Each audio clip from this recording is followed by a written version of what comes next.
Good afternoon, everyone. I am Dr. Jeremiah Eagen, a son of the honoree. And I want to thank all of you for taking the time to come today to honor my late father, Mr. Chief Justice, as a citizen of Lackawanna County. It's indeed an honor for the Eagen and Foley families to have this additional opportunity to remember and celebrate the wonderful life of our father, grandfather, great-grandfather, and now great-great-grandfather. It is also fitting that this ceremony is taking place on National Law Week. We're going to begin the program with an invocation to be delivered by Msgr. Joseph G. Quinn. I have to say G. Quinn, the pastor. We all know him, of course. He is the pastor currently of Our Lady of Snows and St. Benedict's Parish. Monsignor?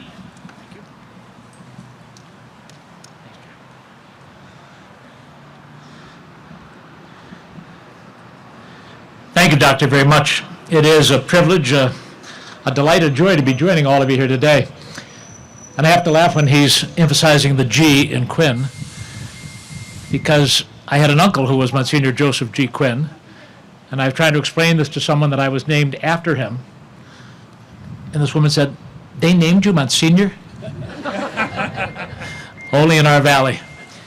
But it is a great joy for all of us to come and honor someone who should never be forgotten.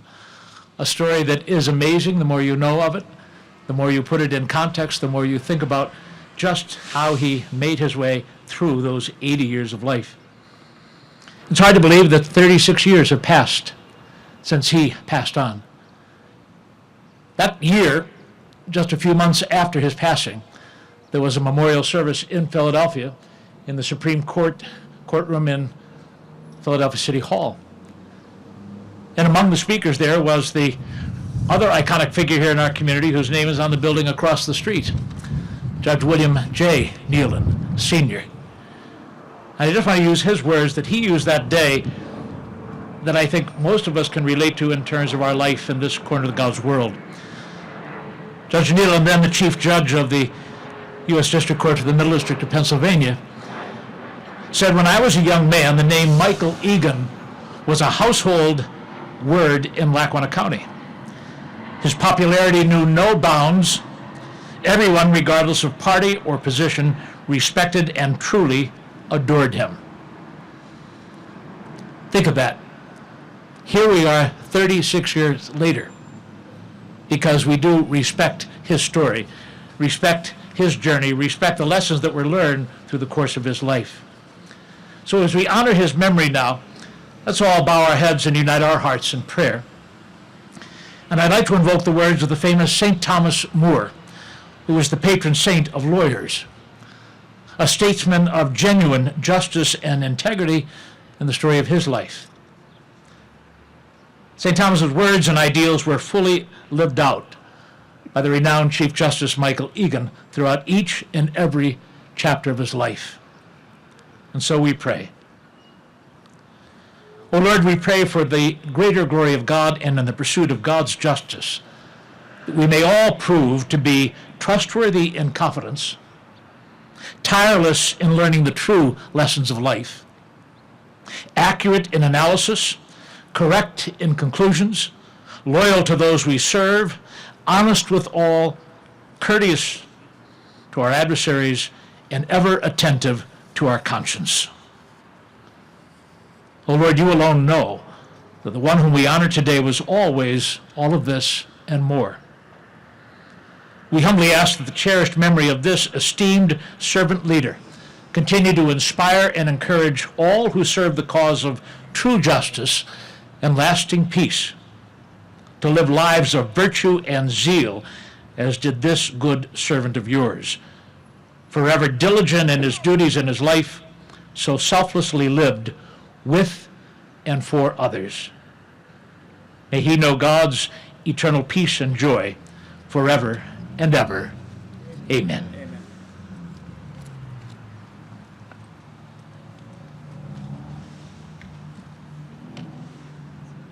Monsignor, thank you very much for those beautiful remarks. All who are able, I'd like to now rise for the national anthem to be performed by the Doug Smith Band. Are we ready, Chris?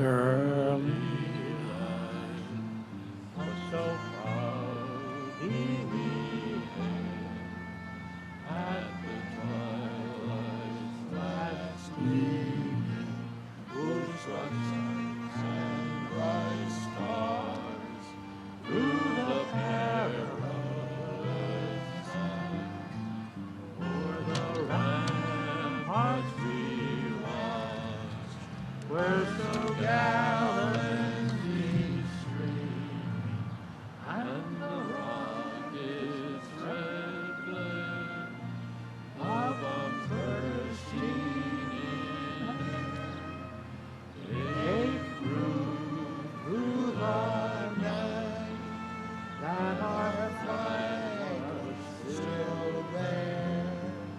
Oh, sailors and stars-spangled banner yet wave, for the land of the free and the home of the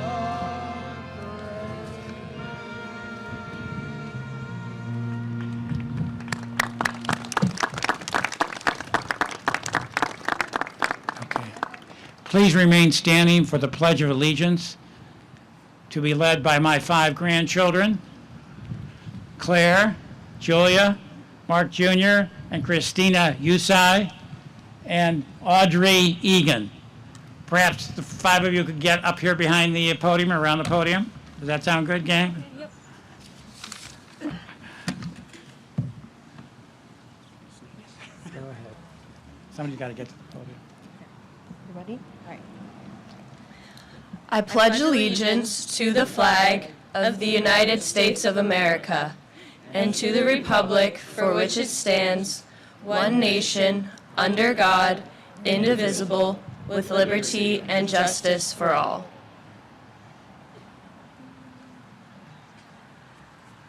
Please be seated, everyone. Please be seated, everyone. Thank you very much, grandchildren. So anyway, okay. I want to thank the county commissioners, Jerry Notariani, Chris Chermak, and Debbie Dominic for selecting my father to be part of this monument row and for hosting today's event. I would like to ask County Commissioner Chermak to step up to the podium to offer words of welcome.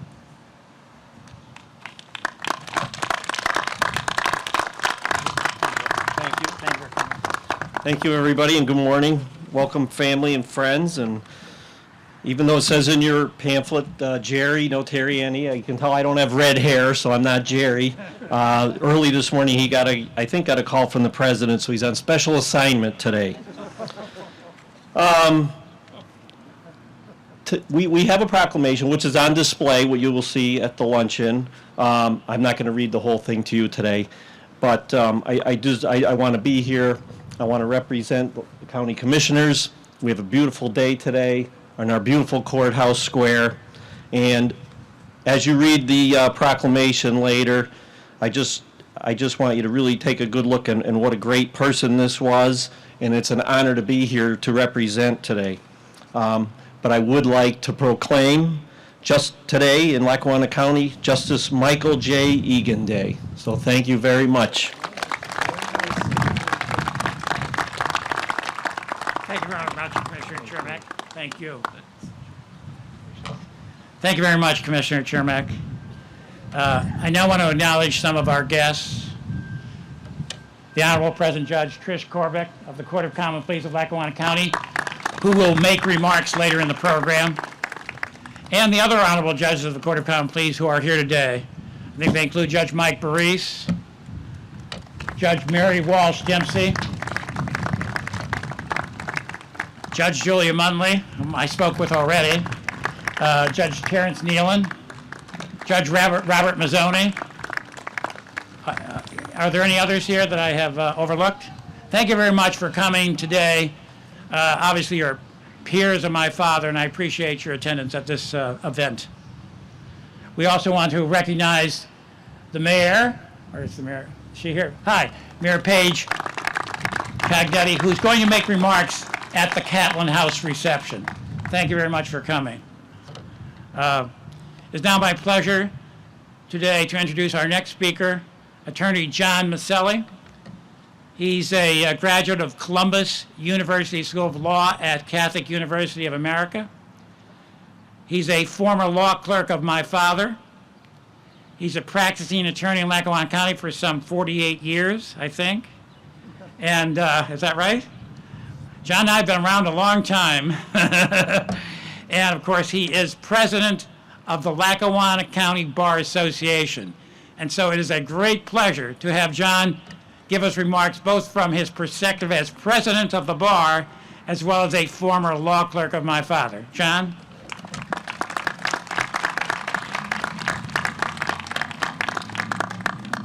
Thank you, Jerry. Paperwork. Let me see. Good afternoon.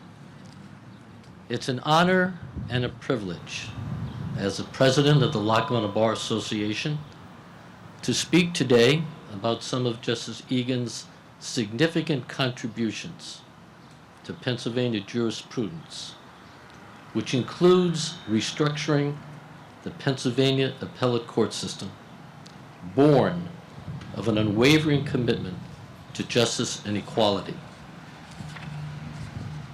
I do so from the fortunate perspective of having the honor of clerking for Justice Eagen during his tenure on the Pennsylvania Supreme Court, leading to his ascension to Chief Justice. And I know I speak for all 34 law clerks in recognizing what a transformable experience it was that we still cherish today.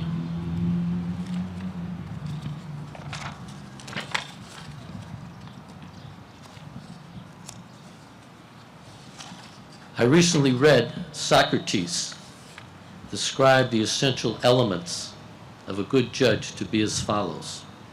Quote, 4 things belong to a judge. They are to hear courteously, to answer wisely, to consider soberly, and to decide impartially. Justice Eagen met all the elements and then some, because he also had compassion and an incomparable judicial temperament. As to it, I never heard Justice Eagen raise his voice to a non-lawyer or lawyer, and I still recall with a smile how he handled an oral argument in Pittsburgh. A young criminal defense attorney was arguing an appeal from a conviction of murder in the 2nd degree. He was petrified and could hardly speak. It was painful to watch.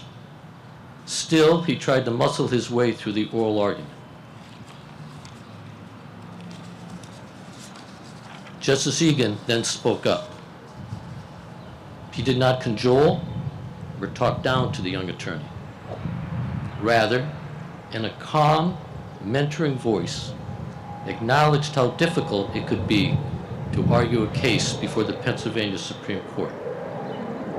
He also assured the young attorney he knew more about the case than the justices did, and asked if he could help them better understand the issues.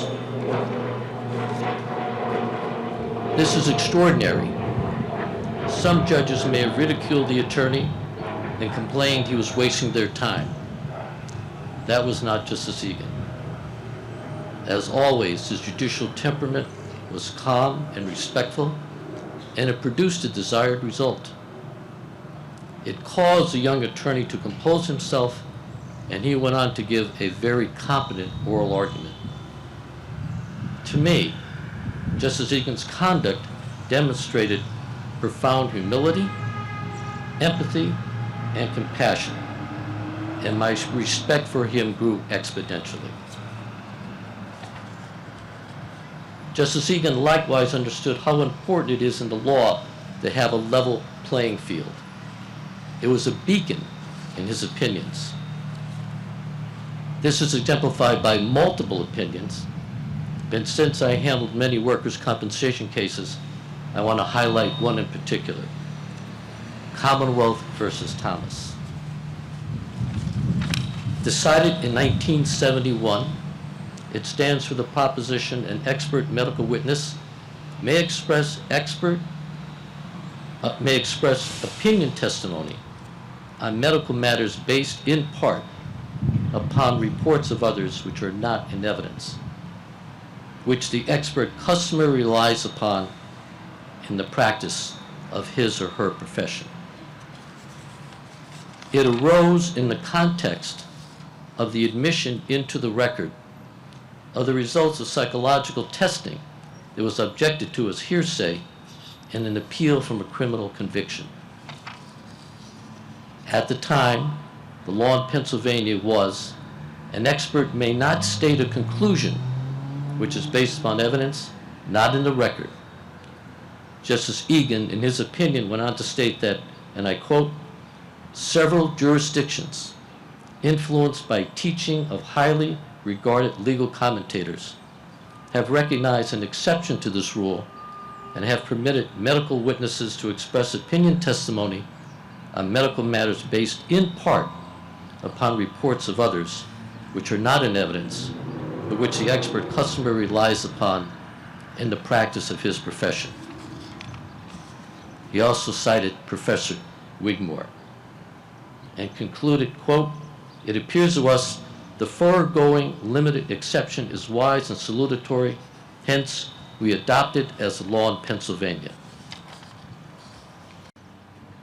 This was a groundbreaking opinion, and it took on wings with the Commonwealth Court issuing opinions establishing the evidence rule of Commonwealth versus Thomas applies in compensation proceedings.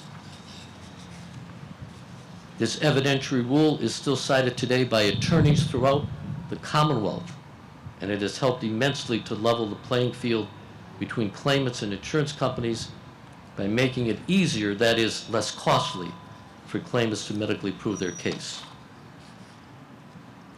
It is truly a judicial gift by Justice Eagen that keeps on giving 50 years plus later.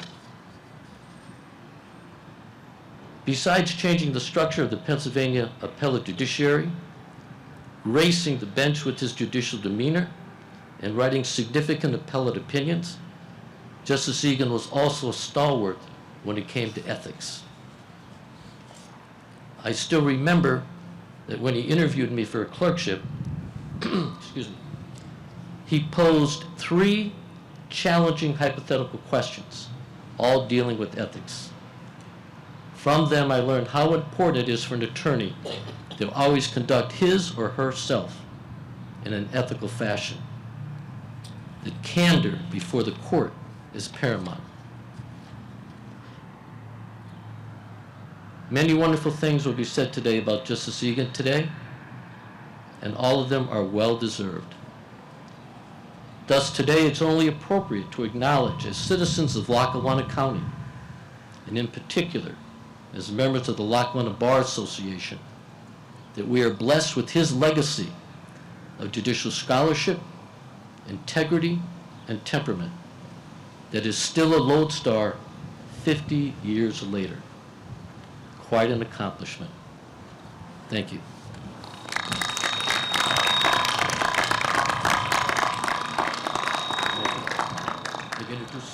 Thank you very much. Oops. I'll get there. John, thank you very much for your well-composed remarks and beautiful comments, particularly the statement that my father was a good judge. What better appellation could be said? Thank you again, John. It is now my privilege to introduce Attorney Michael McDonald the newly elected president of the Pennsylvania Bar Association. Mike is a graduate of Penn State Dickinson Law School in 1979. He has practiced here in Scranton for, I believe, 44 to 45 years. He's held many governance positions with both the Lackawanna and state bar associations. He is a past president of the Lackawanna County Bar Association, and he is the newly elected president of the Pennsylvania Bar Association. In addition, his wife, Mary Ann, Dr. Mary Ann, is a colleague of mine, and she's working today, right? Mike, it's a pleasure to have you with us.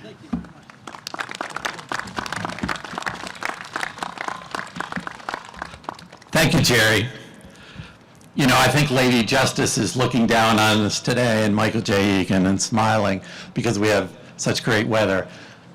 President Judge Corbett, distinguished judges of the Court of Common Pleas of Lackawanna County and the federal bench, friends of Michael J. Eagan, family of Michael J. Eagan, and friends all, on behalf of the 22,000 lawyers and judges of the Pennsylvania Bar Association, it's my distinct honor and privilege to bring you greetings and congratulations on Michael J. Eagan's recognition as a distinguished citizen in Lackawanna County.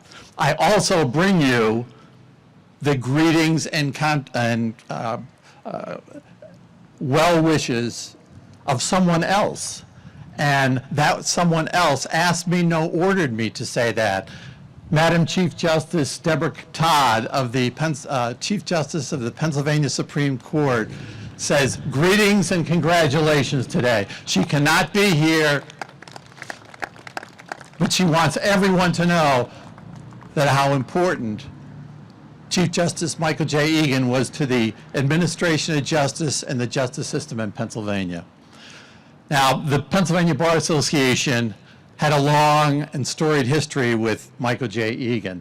I won't go into it, but I can tell you before this event, I checked the journals and the archives, and it was reading an admiration society for Michael J. Eagan. His jurisprudence, his dedication to the profession, his dedication to lawyers was unsurpassed.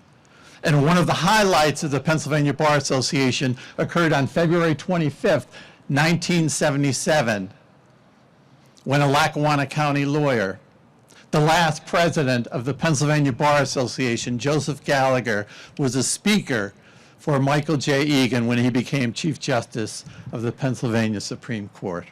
So I want to say thank you on behalf of the Pennsylvania Bar Association for a wonderful, wonderful jurist who makes us all proud. I do want to say two things, though, and that is, as Msgr. Quinn indicated what Judge Nealon has said. He said Judge Nealon indicated he was universally admired and respected, and a household word. I want to tell you that household word has a particular significance to me, because when I was a young boy and I was sitting at the kitchen table, my father, Joseph McDonald, would tell about his long friendship with Michael J. Eagan. And he would tell about they were both aspiring young lawyers who were working as clerks in an attorney's office. They had not gone to law school. They needed to take a cram course. My father and Michael J. Eagan drove down to Philadelphia each day to take a cram course and to pass the Pennsylvania Bar Association, to pass the bar exam. Fortunately, they did pass, and it was the best $100 that the citizens of the Pennsylvania ever had. You know, it's really interesting when you think of things, because fast forward to recently, I asked another lawyer, I said, one word, what do you think of Michael J. Eagan? And he thought, and he said, the word is more. And I said, more? That doesn't sound, I've never heard the word more. And he said, think of it. He was an intellectual giant of the courts, but he was more than that. He was a trailblazer for our citizens and for politicians and lawyers alike, but he was more than that. He was a charismatic leader who was beloved by the people, but he was more than that. He was more like everybody's hero. And I said, everybody's hero. Isn't that interesting? And we're here today, and we look at Michael J. Egan's legacy in the law, in our society, and we say we have warmest feelings for him. And our hearts are etched with his love. And that everyday hero we think about today. But it is so fitting and proper and just that today that incredible life will be etched forever here at the courthouse. It will be etched forever so that his life will be transformed into an inspiring legacy, into a living inspiration for the people in Lackawanna County, for generations to come, and for so many more, forevermore. Thank you very much.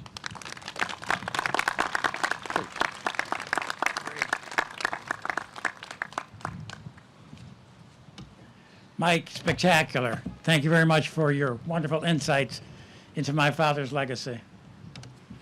I'm amazed at some of the comments that you said today, which I was not aware of. Thank you very much. Now we're going to have the unveiling of the monument. My brother-in-law, Attorney Tom Foley Jr., is going to supervise the unveiling.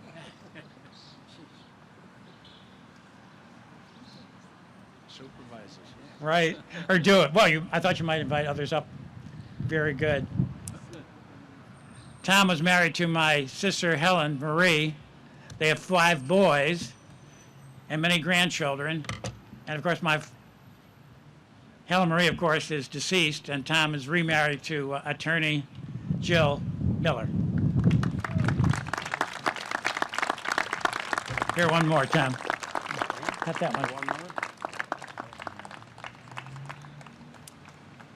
Very good. Excellent. So we can also read the appellations here. Tom is going to make remarks soon. At this time, I want to acknowledge the former law clerks of my father who are present here today, or their widows.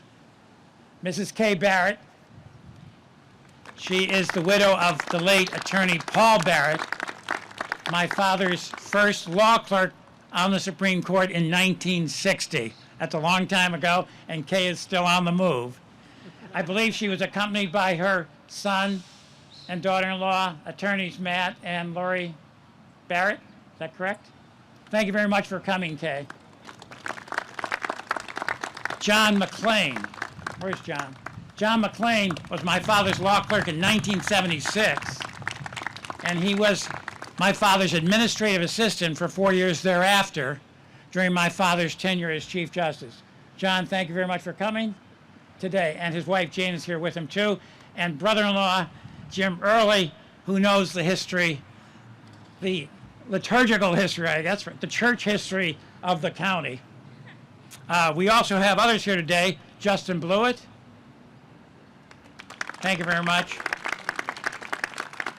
Okay, Mike Cowley. Of course, Tom Foley Jr. Malcolm Gross and his wife Janet, who came from Allentown today, right? They worked in the 1960s with my father.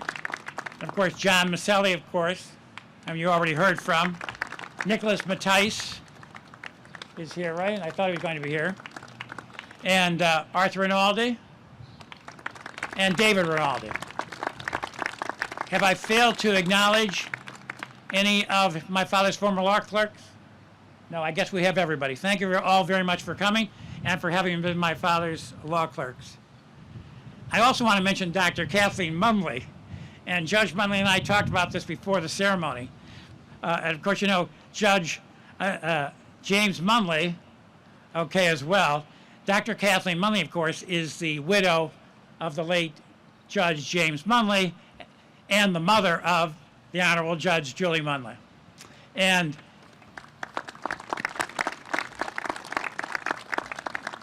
Dr. Munley, right? Dr. Munley, she had a PhD, and I had multiple communications before the ceremony, and Kathleen shared many stories about the history of this county with me in preparation for today's ceremony. And more importantly, she presented me with a 478-page tome, a dissertation written by your mother entitled A Study of the Democratic Party in Lackawanna County, 1920 to 1950, from minority to majority, right? And of course, my father had been interviewed by Dr. Kathleen Munley in preparation for that dissertation. And of course, as you heard today, my father was an important part of that history.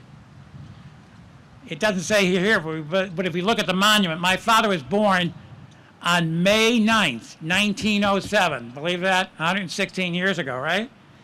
And he entered politics at the young age of 26, right? In 1933, when he announced his intention to run for Lackawanna County District Attorney on the Democratic ticket. However, the Democratic Party chairman at that time, Hugh Brady, had other plans and had intended to nominate a more senior and more mature attorney to run against the Republican opponent. Apparently, none were forthcoming, I guess because the Republicans at that time dominated all county elections in Lackawanna County. And so, on the final day of filing petitions to become a candidate in the primary election, Hugh Brady, apparently at the last 10 minutes, your mother told me, approved of my father's candidacy. Obviously, my father went on to win, and the rest is history, right? My father then, as it says here, worked in this courthouse for 47 years. First as district attorney for 8 years, from 1934 to 1941. Then as a judge of the Court of Common Pleas for 18 years, from 1942 through 1959. And then he had offices here in this courthouse over a span of 21 years, from 1960 through 1980, as an associate justice and then chief justice of the Pennsylvania Supreme Court. So you know my father loved this courthouse and loved to work here, obviously. And he retired when his term expired in 1980, and he had a good 7 years of retirement, but then he died on July 7th, 1987, at the age of 80. And as Monsignor said, it is now 36 years later that we are honoring my father today.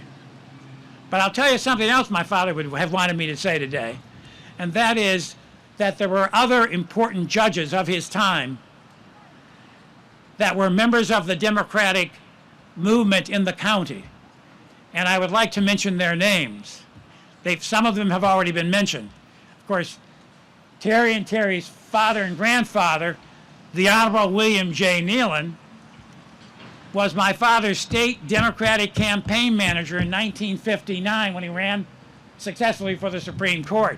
That was the year that Terry was born, right? Of course, I won't tell you how much older than I am, but that was the year I got my driver's license. Obviously, Judge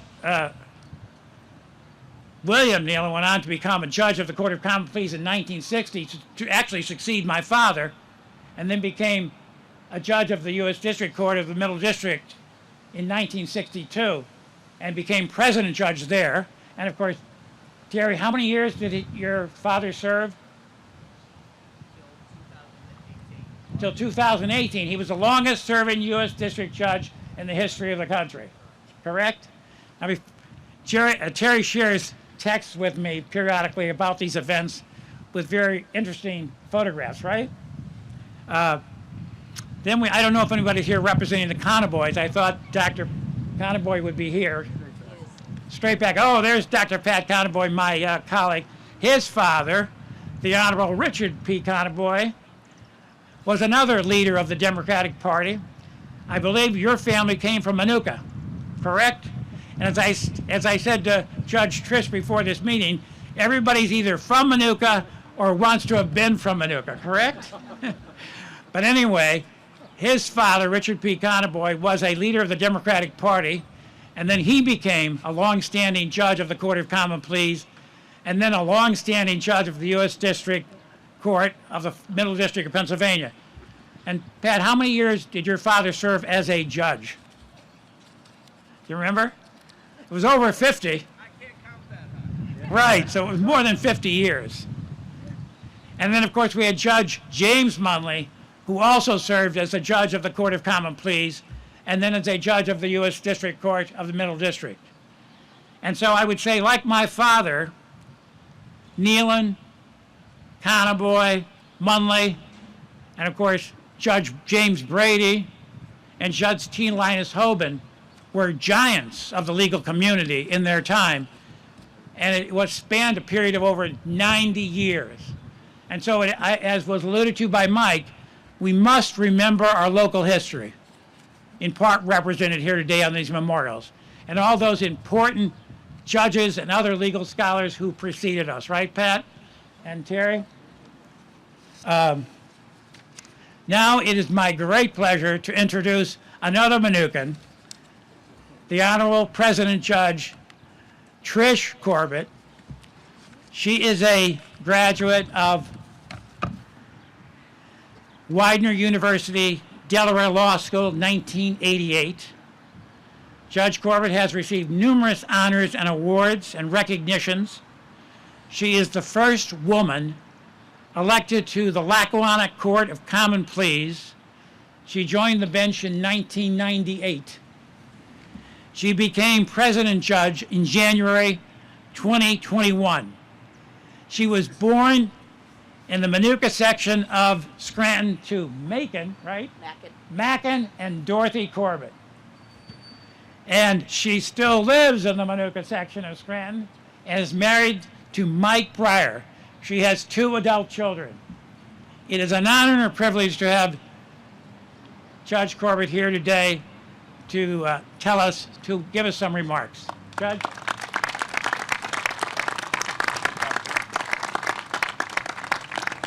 Thank you all very, very much. All I would first like to say that's probably the Chief Justice now telling me to wrap it up, but the first thing I would like to say is that it took a guy from Manuka to balance out this wall, because we had the legislative branch represented through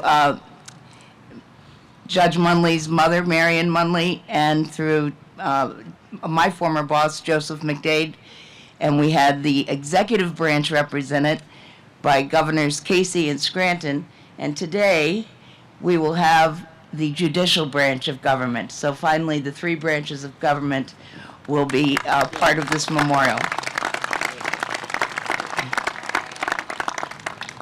I would first like to congratulate the Eagen and Foley family on the dedication of the monument of Chief Justice Michael Eagen. This moment will stand as a great reminder of the countless triumphs that have been said before and will be said after me, that have been accomplished not only for Lackawanna County, but for the entirety of the Pennsylvania judicial system. While I never personally had the opportunity to work with Justice Eagen, I have had the opportunity to see his legacy carry on through his children, grandchildren, and now his great-grandchild, Tara, who happens to be my law clerk, and she is outstanding. She wrote that in here for me. And I was afraid, and she looked right at me when Msgr. Quinn started to talk, because you know he can be a hog and he steals everybody's lines. And he said he wanted to quote Judge Nealon, and she looked at me and I looked at her like, oh no, there goes my speech. But it wasn't the same. But I would like to quote a good friend and colleague of Justice Eagen, the words of the late Judge William Nealon. And he stated in his memorial address, in addition to the comments stated previously, there is no institution, charity, or other worthwhile cause in Lackawanna County that does not bear the stamp of his leadership and his example. Henry Wadsworth Longfellow wrote a song of life, that we can make our lives sublime, and departing, leave behind footprints on the sands of time.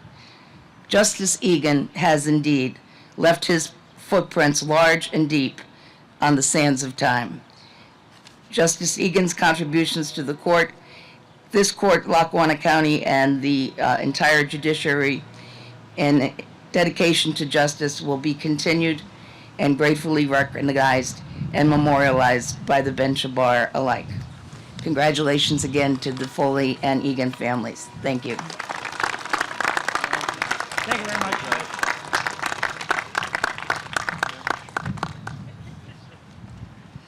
Thank you very much, Judge Corbett. We have 14 attorneys in the Eagen and Foley family who are living.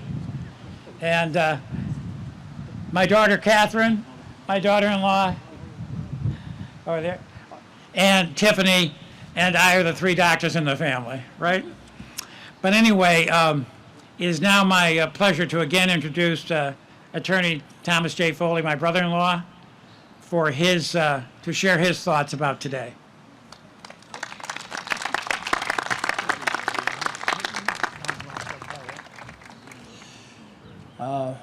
Judge Corbett, other judges, and friends and family members of Chief Justice Eagen that are here today.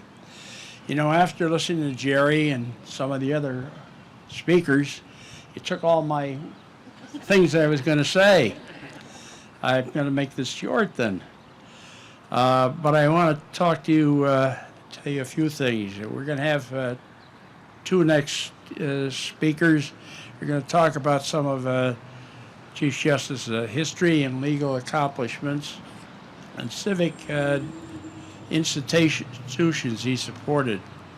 But I'd really like to just briefly talk about some of his attributes as Chief Justice and as a person who I admired both as a father-in-law and as a jurist and fellow member of the bar. Although Chief Justice Eagen attained the highest legal position of Pennsylvania in law that a lawyer can achieve, but he never forgot that he was born in the borough of German, and that is throughout the Commonwealth of Pennsylvania's travels, he let people know that he was a person from Scranton, like he was like Joe Biden.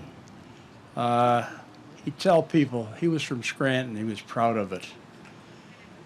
When he was elected to the Supreme Court in 1959, he made it a point to select the newly graduated lawyers from this area to serve as his law clerks in order to give them an opportunity to enhance their legal experience, which often resulted in the foundation of them achieving and very successful careers.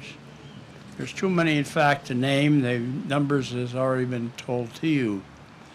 But I'll make an exception that those who did are late Judge Munley, Jim Munley, late Charlie Gibbons, who had a national reputation and practice in Pittsburgh, and of course Mal Gross from Allentown, who is here with us today. This long list of law clerks started with my friend, the late Attorney Paul Barrett, has been named to you, and ended with my former partner and friend, John McLean. Another thing that Justice Neal did, although the installation ceremony of the Chief Justice is normally held in the Commonwealth of Pennsylvania courtroom in Philadelphia, but Justice Eagen insisted that it be held in Scranton before his neighbors and supporters and friends who had supported him throughout his entire career, and to be held also at the University of Scranton, from which he graduated. All of the members of the Supreme Court participated in this installation, which was witnessed by a crowd of over 700 people. It was quite a celebration. Justice Eagen's engaging personality, which has already been mentioned here, and his calm manner during his 21 years, getting a little windy here, so I'll ad-lib it, was very engaging and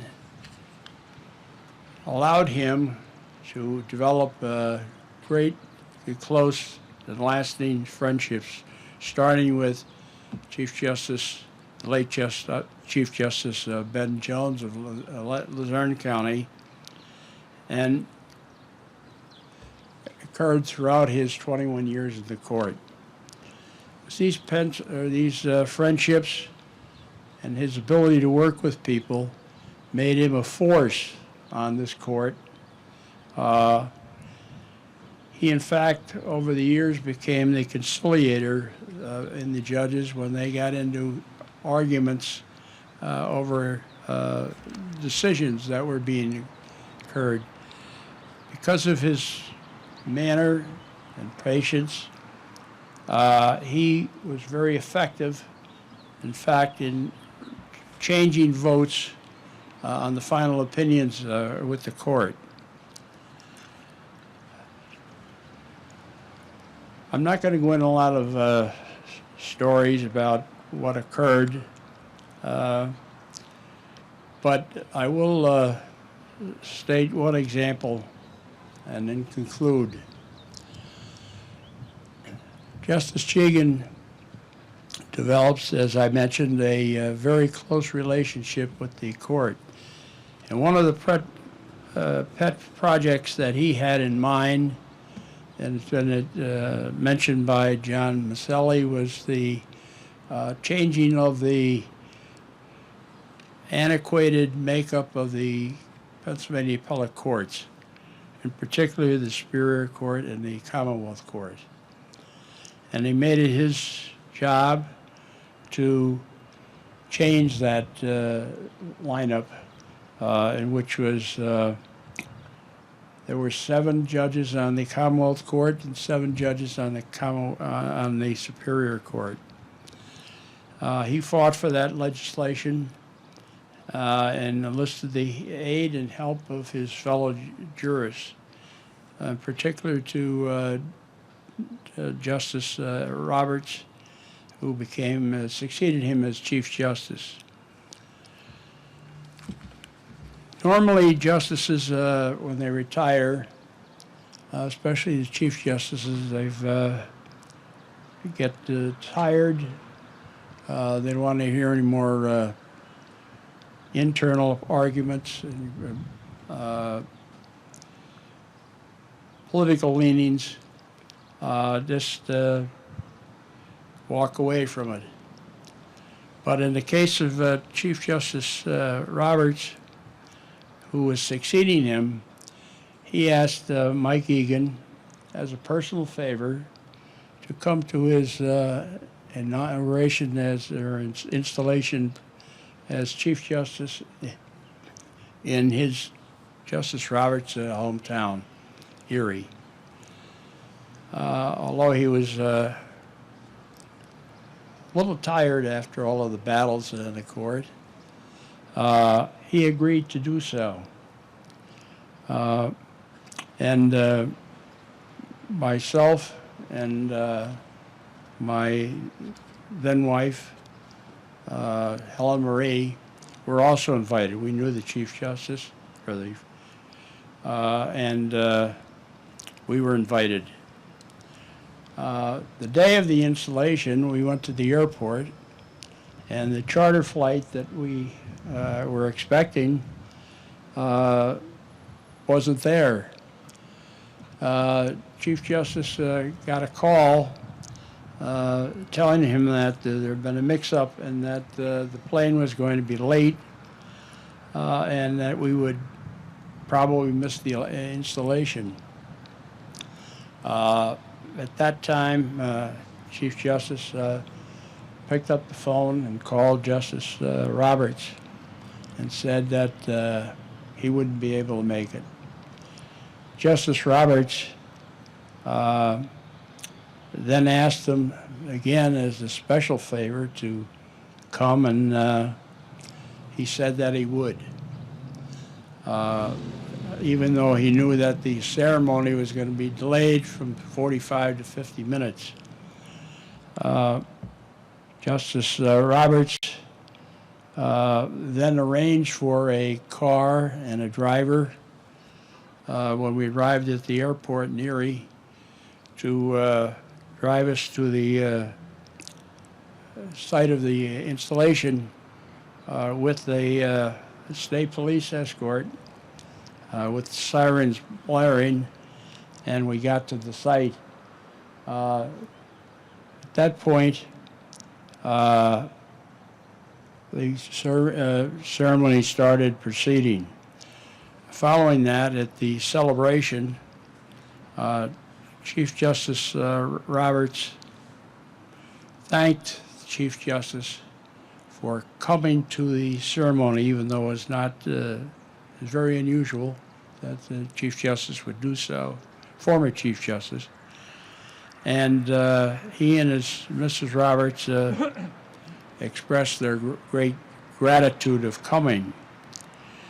I learned at that time a lesson that when someone gives you a favor, in this case, Chief Justice Roberts fought with Chief Justice Eagen to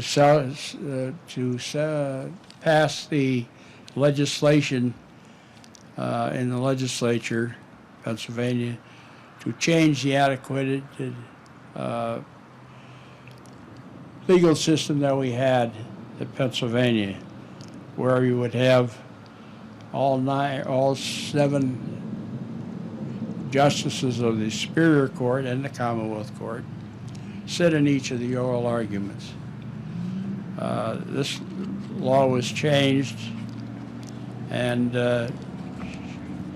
Justice Eagen went to the installation as a payment for the support and the effort that Justice Roberts put into working with him and getting the legislation passed.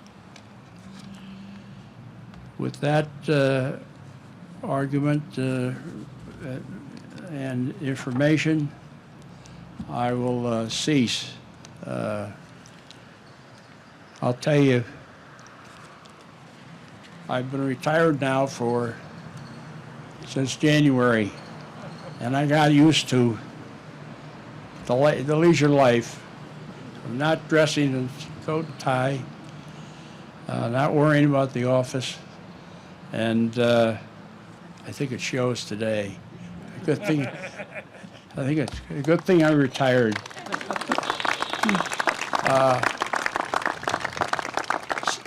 60+ years is enough. But our next 2 speakers I'd like to introduce. First is Attorney Richardson Todd Eagen. He's a graduate of Dickinson School of Law. I believe it was in 1996. He's a member of the law firm of Welby, Ken and Bob. The name is the last thing here. My papers are list up. And he is married to Mary Gene Eagen, and is who is the assistant superintendent of the Tobyhanna School District. And he is the proud father of two beautiful and talented, very talented daughters. Todd Eagen.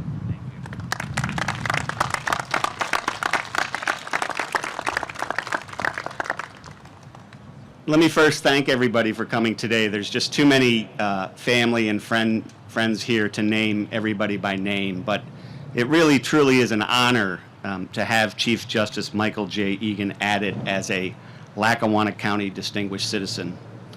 I certainly cannot express all of the accomplishments of Mike Eagen because they are too numerous. However, when I hit the highlights, I think you'll get a good understanding of the significant impact that Mike Eagen had on the legal system here in Pennsylvania. He started his career after 1 year of Harvard Law School at the Powell Law Firm, and he was clerking for his good friend Jim Powell. He had to leave Harvard because, quite frankly, he couldn't afford it. He had to come back and help the family out. He was fortunate to clerk for Attorney Powell, and then in 1931, he took the bar exam and passed the bar exam. After that, he formed the law firm of Powell and Eagen, and they were up and running for 2 whole years. It was in 1933, at age 26, he was elected the youngest district attorney in Lackawanna County history. Now, his start as district attorney wasn't quite easy. After he won the election, a voter from Archibald, I'm not sure if he was part of the Munley family or not, but a voter from Archibald files a lawsuit saying that the election was stolen. This is 1933. Well, the voter maintained that there was palpable fraud not apparent on the face of the returns. That sounds familiar. Well, thankfully, the Lackawanna County Court of Common Pleas and later the Pennsylvania Supreme Court rejected that lawsuit, and we're here today to honor his public service from 1933 forward. He served as Lackawanna County District Attorney until 1941, when he was elected judge of the Court of Common Pleas. He served in that position with distinction for 18 years.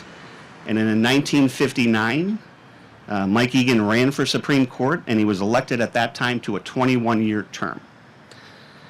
At the swearing-in ceremony, it was January 2nd of 1960 in Philadelphia. Lackawanna County President Judge Otto Robinson predicted that Mike Eagen's, quote, qualifications will serve the Commonwealth of Pennsylvania with distinction and honor. So as we gather here today, I can say without hesitation that Judge Robinson was right. Distinction and honor were the hallmarks of Mike Eagen's legal career. He served as justice on the Supreme Court from 1960 until 1977. In 1977, at the University of Scranton, he was sworn in as Chief Justice, where he served until his retirement on September 23rd of 1980. Now, when he was sworn in as Chief Justice, he was just shy of 70. He had about 3 or 4 years left on his term. Now, most people would enjoy the fruits of being Chief Justice and kind of kick back a little bit, not Mike Eagen. He recognized at the time that there was an exceedingly heavy volume of appeals in the system. His former law clerk, Paul Barrett, said that the justice used to say, "This is a new ball game, Paul." Litigation had increased greatly, and Justice Eagen, Chief Justice Eagen at the time, knew it. He knew and truly understood that justice delayed is justice denied. So what did he embark on? Well, he had earlier on in the 60s, during the Constitutional Convention of 1968, lobbied for the creation of the Commonwealth Court, and it was created. It started in 1970, and the Commonwealth Court hears all administrative appeals from state agencies, from local agencies. He also lobbied for the creation of the Superior Court in 1968, but his efforts failed. But when he became Chief Justice, he saw an opportunity to revamp the judicial system in Pennsylvania, and he did. So in addition to the Commonwealth Court being created, he issued special orders mandating that the Superior Court sit in panels of 3 judges rather than 7 judges. He appointed senior judges from across the Commonwealth, retired judges, to sit on these panels to hear the cases. He was attacking the heavy volume so that justice could be served.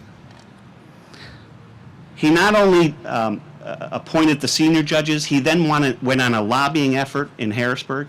He appeared at committee meetings, at the Senate, at the House, and he lobbied for the change in the Superior Court.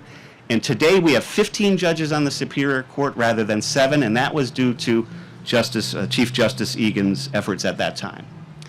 He also recognized that at the time there was 165 homicide appeals pending in the Supreme Court. Now again, justice delayed is justice denied. He took that homicide docket, he assigned that to panels of 3 judges, and in one summer, he cleared the homicide docket of the Pennsylvania Supreme Court. He also made a significant change to the Supreme Court of Pennsylvania. When he took office in 1977, the court heard every case on appeal. He had that changed, that it was a court that you would hear the appeals by permission only, similar to the United States Supreme Court. Now, his tenure on the court and as Chief Justice certainly transformed the entire appellate system, and he also successfully lobbied that in front of the legislature. Today, the court system that we have today is the same that he left the structure. The fact that the appellate system Mike Eagen transformed is still in place 43 years later is a testament to him, and that's why we're here today.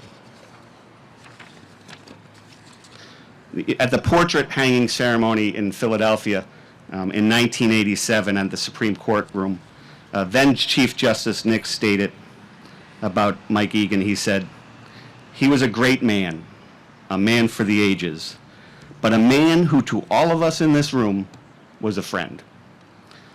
Federal Judge William J. Nealing that same day stated, "I knew Mike Eagen not only as an intellectual giant as described by Chief Justice Egan, but at the same time as a gentle, decent, and loving human being, a man absolutely without gall or pretense." Now, I knew Mike Eagen as my grandfather, the lovable guy that lived around the corner that I would go and get candy from. So I simply knew Mike Eagen as Gramps, but I think I knew Mike Eagen like most people here today. We didn't know him as the district attorney, as the judge, as the justice, or the Chief Justice. We simply knew him as Gramps, or as Dad, or just plain Mike. So I thank everybody for being here today, and I say thank you, Gramps, for your service.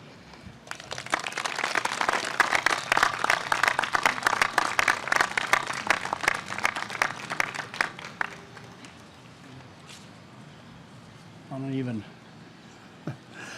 At this time, I have the pleasure of introducing my granddaughter, Tara Foley, as the next speaker. Tara is a 2020 graduate from Widener University Commonwealth Law School. She's serving as the acting law clerk for President Judge, Trish Corbett. And she's the daughter of attorney Kevin Foley, who unfortunately, because of the change in dates of the installation today, or of the this award, the Chief Justice, that he has signed up for a trip to Israel, where he's going to be visiting all of the religious spots in Israel. And in fact, he was the one who was supposed to make the presentation today. I was a last-minute substitution here. So, but anyway, Tara.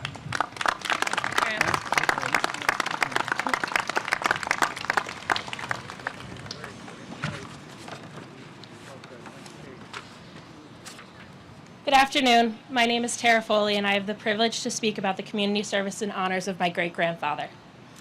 Chief Justice Eagen was a spirited, public-minded citizen who served in leadership positions in a broad spectrum through the community, fraternal, and religious activities, for which he received countless awards far too numerous to name today. To set forth a few, he was honored by the Friendly Sons of St. Patrick for outstanding community service. He was inducted into the Equestrian Order of Holy Sepulchre by Jerusalem by Francis Cardinal Spellman. Every year, the Lackawanna Bar Association awards the Chief Justice Michael J. Eagen Award to a person or an organization of the area which contributions to community development and improvement are considered to be outstanding, which my grandfather was the first recipient of.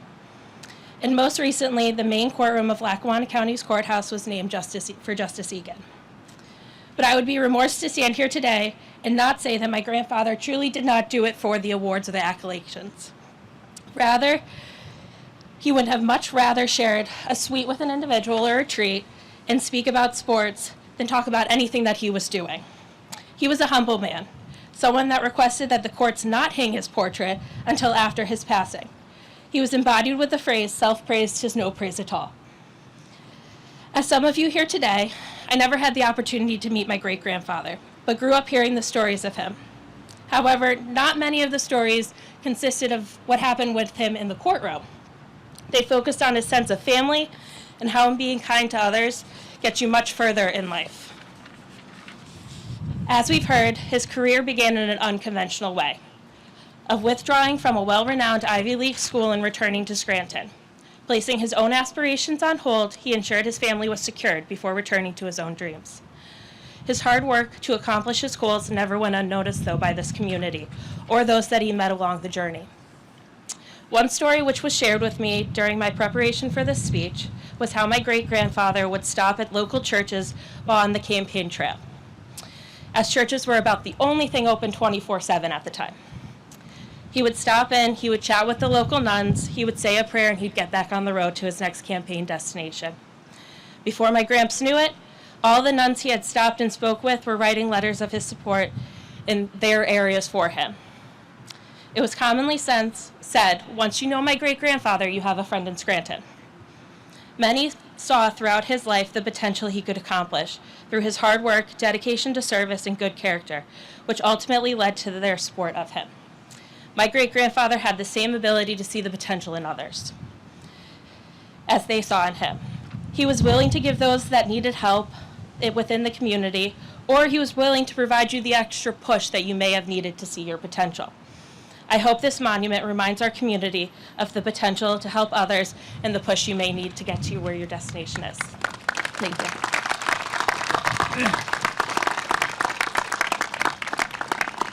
Thank you very much, family members, Tom, Todd, Tara, for your personal and professional knowledge, which led to excellent remarks about my father. The program's coming to an end, gang. We don't want to exceed more than much of an hour. But anyway, now, one final thing. We have Colleen Garrity come forward to discuss proclamations, right, Colleen? Got to pull this out. Hi, everyone. Thank you for coming. Thank you for the story, Tara, which my dad, Mike Eagen, would tell me all about the campaign stories, and that was one of his stories when Gramps would stop in the churches, and he made friends with all the nuns who wrote letters across the stage for him. But I'm here, and honored to be here, to present a certificate to my Uncle Jerry and family, on behalf of Congressman Matt Cartwright, my boss. But I'd also like to invite Representative from Marty Flynn's office, Brian Doughton. State Rep, I know Kyle Donahue, where's he hiding now? I saw him. And State Rep Kyle Mullins. And I think Bridget could not make it today, and I don't think I see a representative, but I'd also like to say and let you know that I got a text message from our Senator Bob Casey congratulating myself and all of the Eagen and Foley family. Even though he couldn't be there, he will have a certificate sent as well. I know the congressman and our senator are both busy working out in Washington for us. In fact, just one funny story. I spoke to the congressman yesterday about his weekend schedule because he works weekends too. And this morning when I woke up, I had a missed call from the congressman at 11:11 p.m. And I was like, what was he calling me at 11:11 p.m.? Then I noticed a message. I thought it was a pocket dial. So he says to me, Colleen, like I said earlier, I had a really good day today and a really good evening. But I forgot to say happy birthday to you.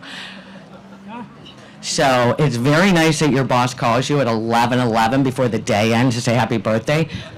But it's really nice that my phone was turned off, so I wasn't awoken. So I have the certificate of special congressional recognition. I also have another one from my dad, Mike Eagen. The congressman gave us two, one for Jerry, Uncle Jerry, and one for my dad, Mike Eagen, who really would have loved to be here today. I know Julia Munley wanted to see him, but I'll be visiting him tomorrow, and I'll bring him this certificate from the congressman. Certificate of Special Congressional Recognition in honor of the late Michael J. Eagen, Chief Justice of the Commonwealth of Pennsylvania's Supreme Court. Chief Justice Eagen will forever be remembered for his high degree of dedication and concern for all who serve the court system. His 49-year legacy was marked by courage, boldness, imagination, and innovation, and a fierce commitment to the administration of justice. Distinguished Citizens Memorial Dedication, Lackawanna County Courthouse, May 19th, 2023, U.S. Representative Matt Cartwright, Member of Congress, Pennsylvania's 8th Congressional District. And now Brian Doughton from Marty Flynn's office. Thanks, Colleen. Good afternoon. Congratulations to the Eagen family and the Foley family. I do have a certificate of honor from Senator Marty Flynn, which is very lengthy and will be on display a little later. But I do have some brief words from Senator Flynn that he wanted me to read. A strong Commonwealth of Pennsylvania and a strong United States of America depend on good citizenship on the part of their inhabitants. Having displayed the admirable qualities of leadership and character and having lived by the principles that make our community a better place in which to live, and having earned the admiration of family and friends for this achievement, Chief Justice Michael J. Eagen has brought honor to the community. I recognize such patriotic service and extend appreciation for that service to our Commonwealth. Thank you. Brian, thank you very much. Jeremiah Eagen. Thank you. State Representative Kyle Donahue.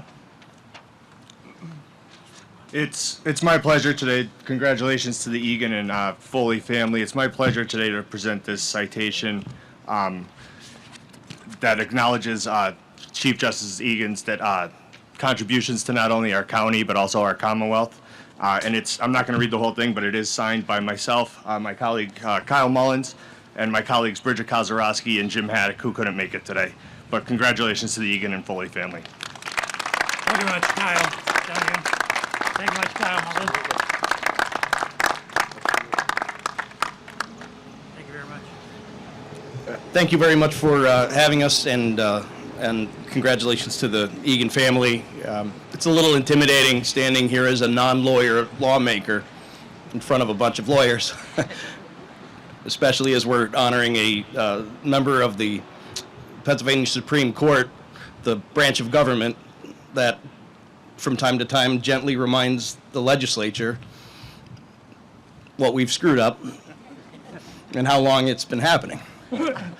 But it is not only his public service, but his sense of family and community and friendship and his legacy that is here and apparent today that we should all strive to in our daily lives, regardless of what our charge is. So it appears there's no more room up here, but that doesn't mean that you should all stop trying to emulate all of the wonderful things we heard about Chief Justice Eagen. Thank you. Thank you very much, Kyle. Thank you very much, Colleen Garrity. Thank you very much, Kyle Donahue. Thank you very much, Brian Doughton. And thank you very much, Kyle Mullins. Thank you very much for all of these proclamations. Obviously, we're going to conclude the program now, but we all come away with different perspectives and takeaways, correct? And there's so many. I'm overwhelmed by the amount of information and praise that my father received today, to be honest with you. But in any event, I know 3 things that took away, and that is my father's tremendous commitment to this community. He was a hometown guy. My second perspective is my father's extraordinary active participation in community service. And I think Gary Drapek, who's here today, would attest to that. In fact, my father was very fond to have been the first president of the Lackawanna United Way from 1955 through 1958. And he was thereafter given an award, the Lackawanna United Fund Award for outstanding leadership in the creation of the fund and distinguished service as president. I think those words echo throughout today. Outstanding leadership, dedicated service. My third takeaway, of course, is what most of the lawyers here today had to say, and that is that my father had a noble mission as Chief Justice of Pennsylvania. And that noble mission, as they indicated, was to improve the administration of justice in the Commonwealth of Pennsylvania in a significant, substantive, and transformative way. And I think, based on the remarks of our distinguished speakers here today, my father achieved that mission. So in closing, I want to thank all of you for coming today and spending time here listening and honoring my father. I want to thank Maureen McGuigan, Director. Maureen, are you here? Or did she go away on vacation? Oh, there you are. Maureen, there you are. Good. Maureen and Chris Calvey. For bringing this project to fruition and for arranging this ceremony. I also want to thank Marianne Savaconis, who provided great operational leadership and help in aspects of this ceremony, and of course arranged for the luncheon reception to follow at the Catlin House at the Lackawanna Historical Society, where we will hear from Mayor Gephardt and other family members about some additional things and stories about my father. I also want to thank Leanne Munley. Where's Leanne? She's on this side. Leanne Munley, there you are. Of course you were there. For her assistance in coordinating the Bar Association's participation in today's events. I was also told by Marianne I need to thank my family members who helped me along this journey, right? And that included Kevin Foley, Colleen Eagen Foley, Richard Fitzsimmons. And I must say, Richard Fitzsimmons did help me on this journey today with my impaired knee. I'm like, I guess, J.C.L Embiid from the 76ers, who was also wearing a knee brace for part of his games, right? But anyway, I'd like to say that all of these monuments here on Courthouse Square remind us of the importance of our local history, of the important contributions to society and the important achievements of all of the honorees here today. And of course, this monument here in honor of my father, right, is a wonderful tribute to my father, and the Eagen and Foley families are greatly pleased that this has happened some 36 years after his death. For those of you who are able to come, please join us at the Catlin House for some good food, good drink, and I get some additional stories and proclamations there too. Posh is the caterer, so the food should be pretty good. Thank you very much, everyone, for coming.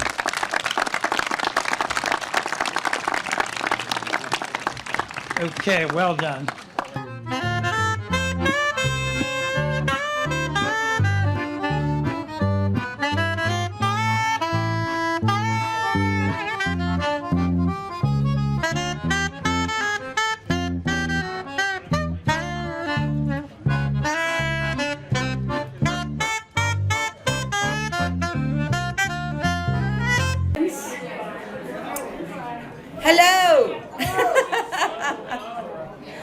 I could have your attention just for a few more minutes, we do have just a little bit more that we want to share with you today. My name is Marianne Savakinis. I'm the Executive Director of the Lackawanna Historical Society, and I'm very happy that you're all here today. And I want to thank Dr. Eagen for including the Historical Society in this fantastic celebration. And I also want to introduce you to our president, Michael Gilmartin, to say a few words of welcome.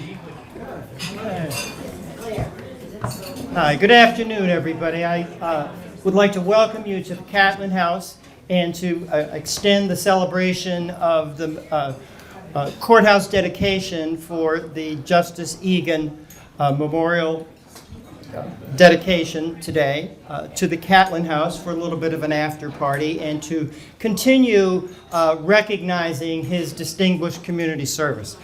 We do have some people who have some comments that they're going to share with us today, and we're going to begin with Scranton Mayor Paige Gebhardt Cognetti.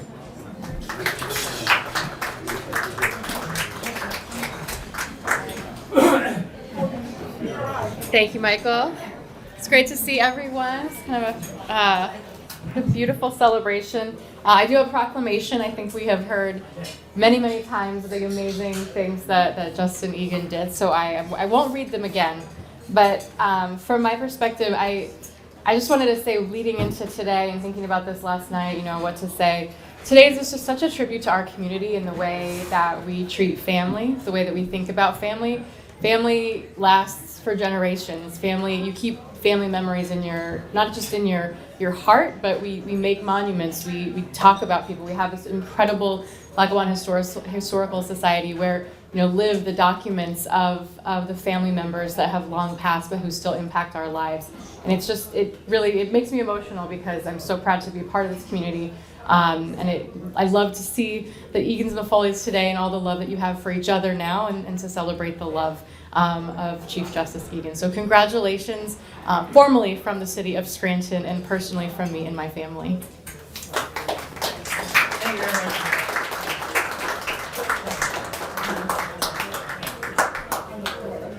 Thank you, Mayor Cognetti. What we'd like to do next is there's a few people here who just wanted to share some of their personal memories of Chief Justice Eagen. So I think we're going to start with Annette Palutis.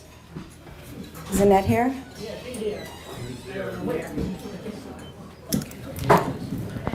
Good. I guess it's good afternoon. I'm delighted to be here with you. It was a wonderful ceremony, and I was reminded of this even before I came. Someone once said, not often does a man come along who stands above the crowd. And this man, of course, stood above the crowd. And all the things I heard about him today only reinforces me to how I knew him as a father. His daughter, Helen Marie, was one of my best friends. We started at Marywood Seminary together. And there were about 6 of us that were new. And then the rest of the people in the class had already been there for several years. But we always kind of stayed close together. But with them, they finally embraced us. Probably because when I was 16, my father and mother had never driven a car, and they bought a car for me to drive. And so I soon became very popular, as you probably realize. And that first summer, they allowed me to take the car down to visit Helen Marie at the beach. And another girl came with me, but she was visiting somebody else. And I didn't realize till after, but I think the judge was a complete nervous wreck. But he never displayed it. He acted as though everything was fine. And we traveled all over because I had never been to the beach.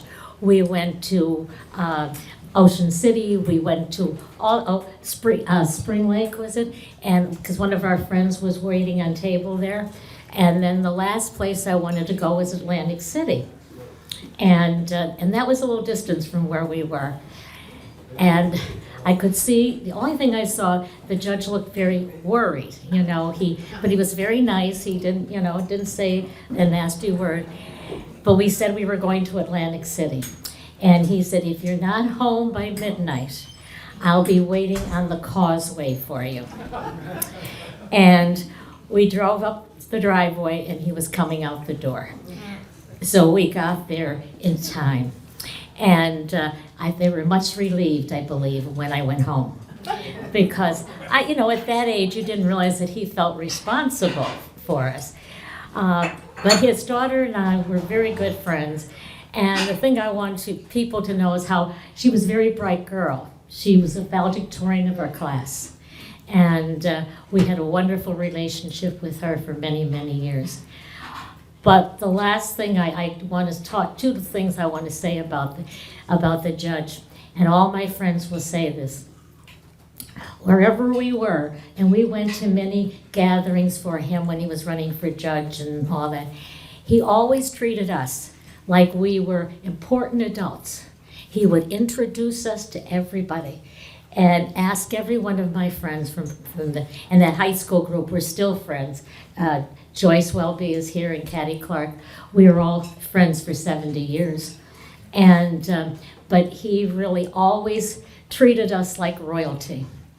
And even later on, he came to events I ran for state representative in 1982. He was there, and he said to me, you may not win this time, but don't consider it the end. Consider it a beginning. And that's he was always very, very gracious to us. And the last time I saw him was when my friend passed away, and I went to see his Helen Marie's aunts, and we always called them the girls. And I went to see the girls, and Loretta said to me, why don't you go down? Mike is by himself. And I went down to his house, and he was just overcome with grief. But again, he was very gracious. He treated me with the utmost civility, and we had a nice discussion. And that was the last time I had seen him. So I feel very privileged to have known his daughter and to have known him and to have known the family. They became like family to me. And I'm delighted that I could be here today with all of you. Thank you.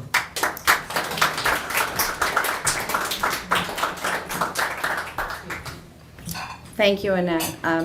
I have to tell you, I never had the privilege of meeting Chief Justice Eagen, but in the years that we have been working on documenting his life and talking to people, and when we planned this event, we had so many phone calls with similar stories about the personal connections that Chief Justice made and how he made everyone, and I think Annette just said that, feel important. So I think that's a very special quality and also why this is so deserved today. Our next speaker is Richard Fitzsimmons. Well, good afternoon, folks. Delighted to see everyone here for this wonderful day.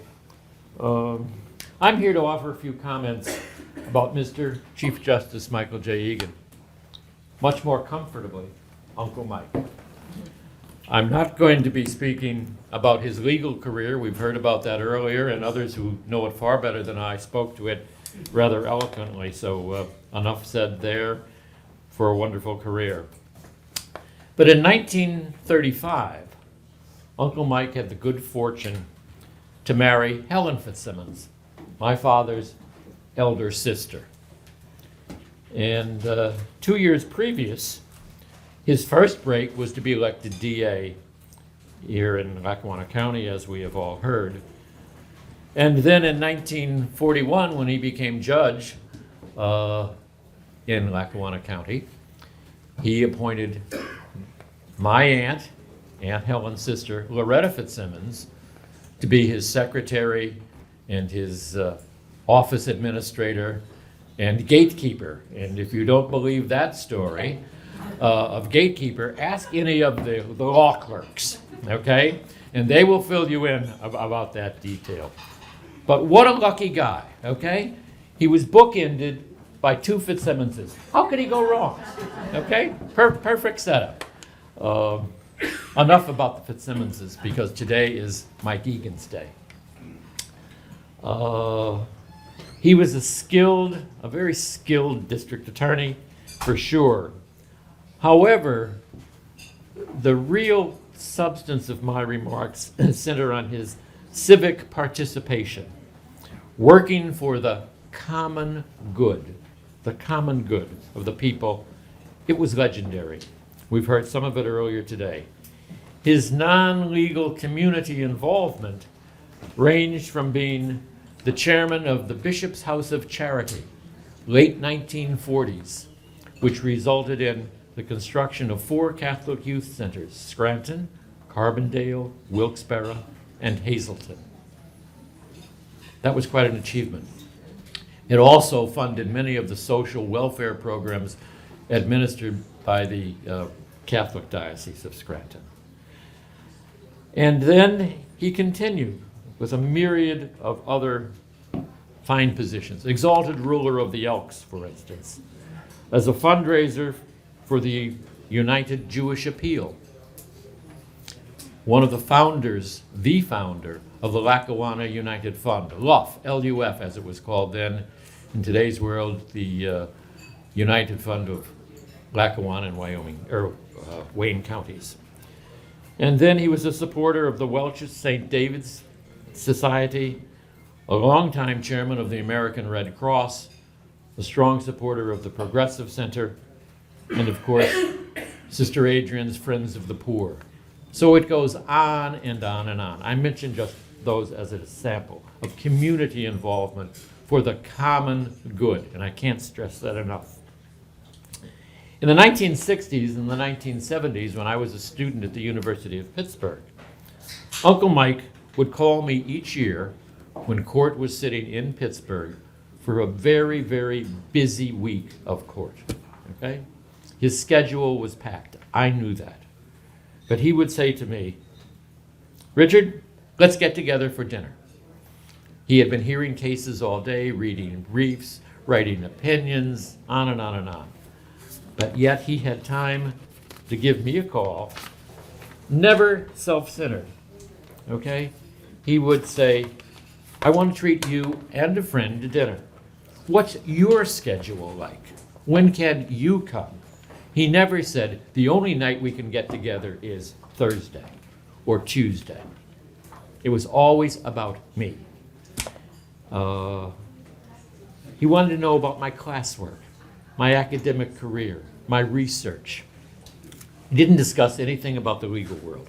I wouldn't have known what he was talking about anyhow, so that would not have mattered. And these meetings went on for the 5 years that I lived in Pittsburgh, and I treasured them. Now fast forward to the 1980s, okay? I decided to run for county commissioner in Wyoming County. I was only 39 years old. I had absolutely no political experience. We heard a lot about Manuka today. We heard a lot about Democrats today, Democratic Party. I'm going to Wyoming County. The registration is 8-1 Republican. I'm coming out of a lifetime of being born and reared in Scranton. Guess what? I was Irish, Catholic, and a Democrat. And I'm going to Wyoming County. And, you know, why start at the bottom? Just run for county commissioner. What the hell? You know, what do you have to lose? So I went to Uncle Mike. Who better to talk to? And we discussed any number of things. We discussed strategy, campaign style, methods, issues, timing. He mentored me so well that I was elected in that county first time out of the gate. Okay? But again, back to Uncle Mike, because it's his day. His life was a life well lived. We heard about that earlier today from every speaker. Evidence of that is the presence of so many people here today in this room and previously down at the courthouse to remember him and to honor him.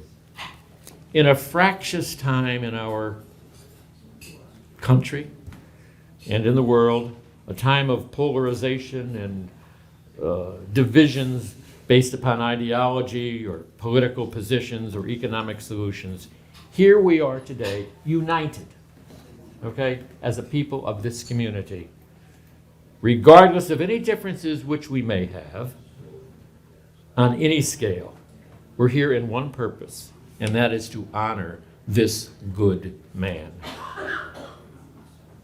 Adding his name to the Distinguished Citizens Memorial in Scranton brings luster to that memorial site. Truly brings luster to that memorial site in my mind.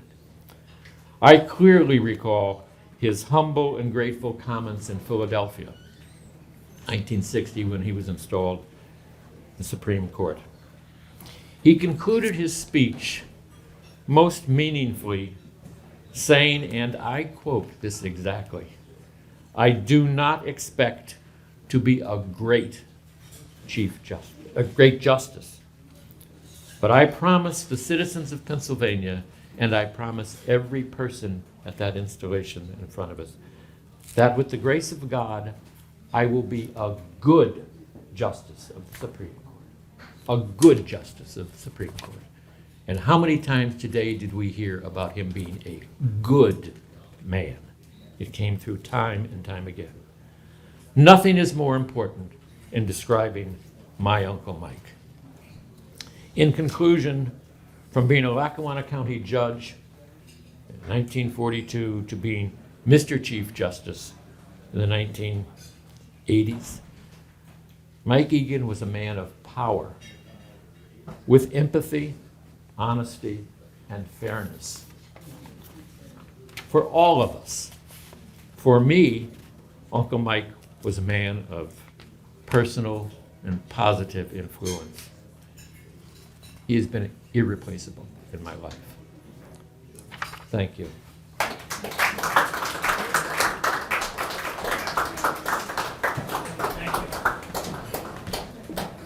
Thank you, Richard. Our next speaker is Helen Murphy. Here's Helen. Thank you. Okay. So, hi everyone. Again, thank you from the Eagen and Foley family for being here today. My name is Helen Marie Eagen Murphy. Can't remember my own name. Oh, Eagen, sorry. I'm Helen Marie Eagen Murphy. My father is Michael.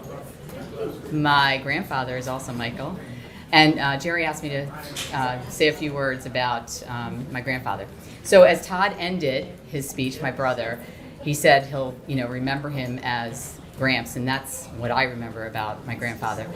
We had the good fortune of living at 707 North Webster Avenue. My grandfather lived at 711 Taylor Avenue, and the Fitzsimmons lived at 746 North Webster Avenue. It was a nice little triangle for us. So we would all gather ourselves up, I'd get everybody dressed, and I'd be like, all right, we're hitting the streets. And we'd walk down to the Fitzsimmons house, and first we would visit Richard's father and mother, my uncle and Aunt Nan, and we'd have a little snack downstairs in their kitchen. Then we would make our way up to the girls' house, Lorette, Kay, and Ann, and we'd have roll gold pretzels and Coke. And it was the best visit because you never had to say a word when you were at the girls' house. You just had to sit and listen and drink your Coke. So when we would finish there after a few hours, then we would head up to Taylor Avenue to 707 because that's where we would have A&W root beer and vanilla ice cream, and we would sneak into my grandfather's study to find his enormous stash of candy. And those of you who've ever been to my grandfather's study, many of us have, you'll know that it was always abundant with candy. So what I remember most about him is his beautiful smile. Now I'll get emotional. His beautiful smile and his amazing head of hair. And when he didn't have it all vitalised back for court or in the office, and you'd go to his house, it would just be like hanging down in his face. And it was just, I can still remember him opening the door with his robe on and his beautiful lock of hair and just a giant smile.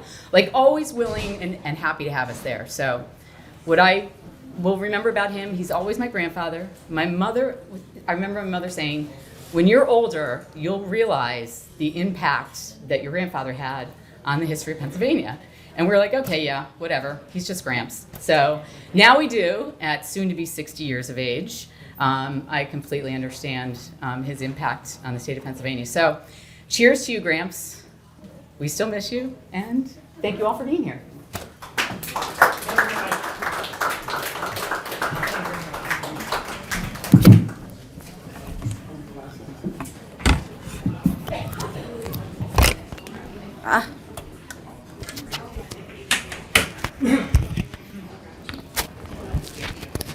I think I just broke the mic.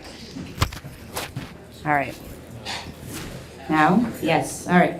So our final speaker is a man that we've heard a lot from today. I'm going to carry the mic over to him because he's been on his feet way too much as an injured person, is Dr. Jeremiah Eagen, the son of the Chief Justice, and really the force behind today's event. So as I introduce you, please everyone give Dr. Eagen a big round of applause. Thank you very much, everybody. I'll be brief because we're all hungry and want to go drink. But anyway, everything's been wonderful today. It's been a wonderful tribute to my wonderful father. I thank you very much for coming, all of you, for your participation, for your remarks. I guess I'll complete this by telling one joke about my father, right? We had what was in those days a library, but they're now called family rooms. And he used to sit on the back of the library in this dilapidated old velvet blue lounge chair.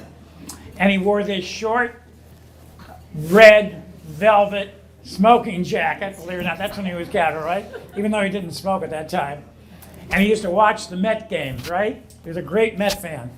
And so I just started practice that week.